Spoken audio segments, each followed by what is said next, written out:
Balochistan lawyers action committee general house دیوان Balochistan high court bar روما برجم دارک بتک اشی سروکیا علی احمد کردہ کتک دیوانہ 26ویں و 27ویں آئین ترمیم سرا خواری موقف و آئینی آمدگی سے جوڑ کنگے تجویز رد کنگ بتک کمیٹیا ترمیم آئین عدلیہ و صوبہ وطوا کے خلاف قرار داتا وکلا ترمیم ریاستی ادارہ کمزور کرنے کی کوشش کشتہ و محلوق شور و صلاح بھی ترمیم آرک جمہوری عمل اچھی انفراق تک دیوانہ ہواری منگ نامہ ہم منظور کنک بتک ایرے دا 26ویں و 27ویں آئین خلاف تیوگی صوبہ احتجاجی تحریک چلائنے کے سر اتفاق کنک بتک دیوانہ سپریم کورٹ بارے پیسر کے صدر کامران مرتضی و امان اللہ کنرانی ہم ساڑی بتگاں۔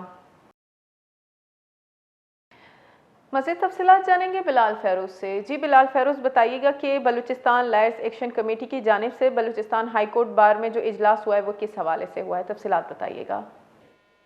جی بالکل، کوئٹہ میں بلوچستان ہائی کورٹ بار روم میں بلوچستان لائرز ایکشن کمیٹی کا اہم جنرل ہاؤس اجلاس منعقد ہوا ہے، جس کی صدارت معروف قانوندان علی احمد کرد نے کی، جبکہ اجلاس میں صوبے بھر سے سینئر وکلا نے بڑی تعداد میں شرکت کی۔ اس اجلاس میں 26ویں اور 27ویں آئینی ترامیم پر تفصیلی بحث کی گئی اور تمام شرکا نے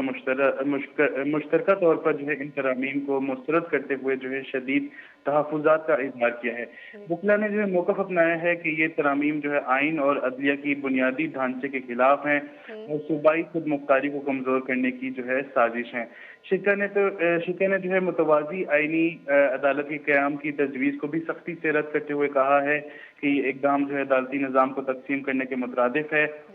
اور انہوں نے قرار دیا ہے کہ عوامی مشاورت کے بغیر آئینی ترامیم لانا وہ جمہوری اصولوں سے انحراف اور ریاستی اداروں کو کمزور کرنے کا بھی سبب بنتا ہے۔ لہذا اجلاس میں متفقہ قرارداد منظور کی گئی، جس میں 26ویں اور 27ویں آئینی ترامیم کو مکمل طور پر مسترد کرتے ہوئے